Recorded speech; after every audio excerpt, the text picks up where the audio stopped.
Hi student, welcome to my class. In this class, we're going to talk about the PTE core second task of speaking that is called repeat sentence. Repeat sentence के बारे में हम बात करेंगे.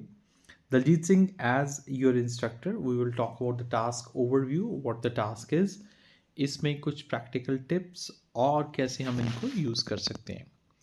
देखो repeat sentence important part है, crucial activity है, because यहाँ पर आपको शॉर्ट सा सेंटेंस बोला जाएगा जिसको आपने रिपीट करना है.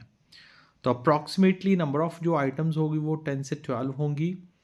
तो मिनिमम 10 और मैक्सिमम 12 जो आपको रिपीट सेंटेंसेस आ सकते हैं. प्रेपरेशन टाइम अब इसमें कुछ ज़्यादा है नहीं, जैसे कि मैंने आपको बताया कि तकरीबन 10 से 12 सेकंड में सारा कुछ कंप्लीट हो जाता है. मीन्स मैक्सिमम 15 सेकंड लगा लो, 15 सेकंड में सारा कुछ कंप्लीट हो जाता है.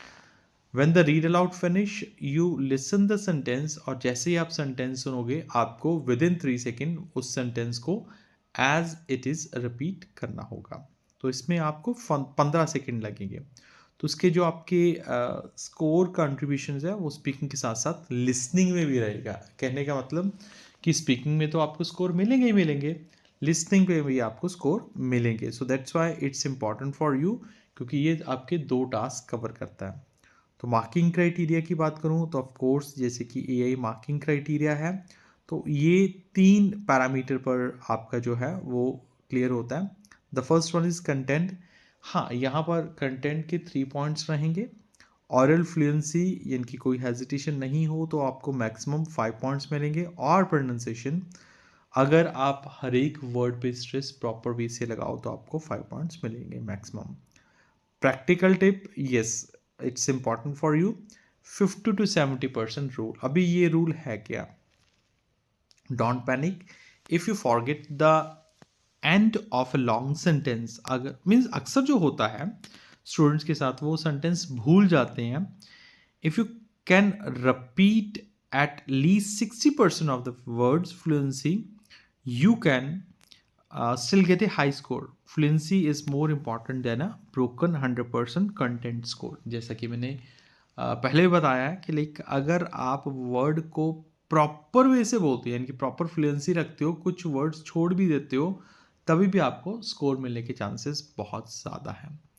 सेकेंड है क्लोज योर आइज. हाँ, ये टेक्निक काफ़ी स्टूडेंट्स पर काम करती भी है और कुछ स्टूडेंट्स पर काम नहीं करती है, but still you need to understand what the technique is.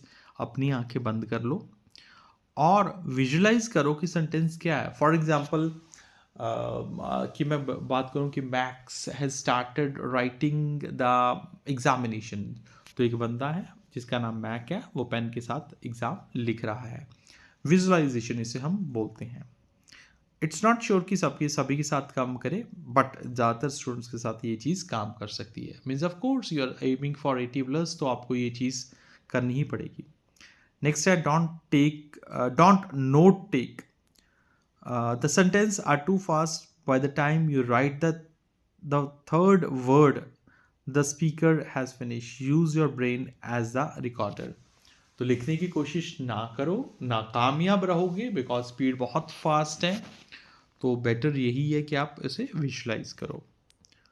Mimic the speaker. Try to copy the speaker space. जब उसने बोला है कि एज इट इज़, यानी कि जो जिस तरह से जिस वर्ड पर स्ट्रेस होना चाहिए उसी वर्ड पर स्ट्रेस होना चाहिए, तभी आपको अच्छे स्कोर मिलेंगे. इंटोनेशंस कैसी है तो वैसी ही होनी चाहिए. The ghosting technique means start processing the meaning as they speak.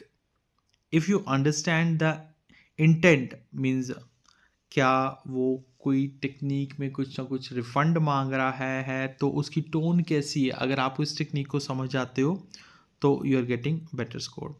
तो विजुअल स्ट्रैटेजीज में मैंने कुछ ये चीज़ बनाई है. रिपीट सेंटेंस मास्टरी करनी है तो 100% एक्टिव होना पड़ेगा आपको लिस्टिंग में.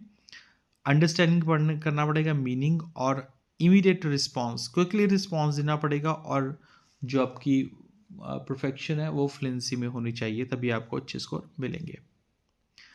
प्रैक्टिकल एग्जांपल देखते हैं हम. Please submit your monthly expenses by the end of the week. This is a standard 10 word sentence. Normally जैसे कि 15 वर्ड्स का भी हो सकता है, बट नॉर्मली 10 वर्ड्स के सेंटेंसेस आते हैं. Focus on the verb plus object, subject plus expenses. Sorry, verb हो गया सबमिट और ऑब्जेक्ट हो गया एक्सपेंसेस. तो इसे अगर आप बोलोगे तो आप ऐसे बोलोगे, please submit your monthly expenses by the end of the week. Of course ये चीज़ों के लिए आपको बहुत ज़्यादा प्रैक्टिस करनी पड़ेगी. रिपीट सेंटेंस में आपको बहुत ज़्यादा प्रैक्टिस करनी पड़ेगी. Second one is the customer service scenario. I am calling to reschedule my appointment for next Wednesday afternoon. If you forget afternoon, do not stop. Say, I'm calling to reschedule my appointment for next Wednesday. ठीक है, अगर afternoon भूल भी जाते हो, does not matter, क्योंकि आपको fluency में पूरे नंबर मिलेंगे 5 out of 5 अगर आप अच्छे वे से बोल सकते हो. कॉम्प्लेक्स इंस्ट्रक्शंस थोड़ा सा लॉन्ग है. The new software update will B installed automatically on all company laptops at midnight. तो यहाँ पर content heavy है sentence. if you miss automatically just keep going. कोई वर्ड भूल जाती हो, कोई प्रॉब्लम नहीं है, बस चलते चलो चलते चलो चलते चलो.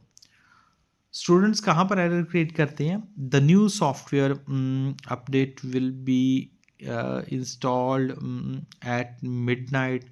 तो यहाँ पर आपकी फ्लुएंसी ब्रेक हो जाती है. So that's why you result in poor score. तो ये चीज़ मत करिएगा. The software update will be installed on company's laptop at midnight. So last में मैं यही बोलूँगा, the secret to repeat sentence isn't just a good memory, it's a short memory. Once you finish one sentence, forget it immediately and prepare for the next.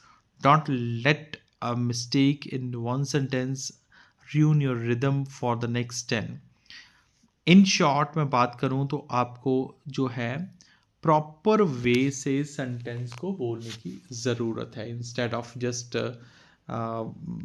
Mimicking और just rounding about the Bush.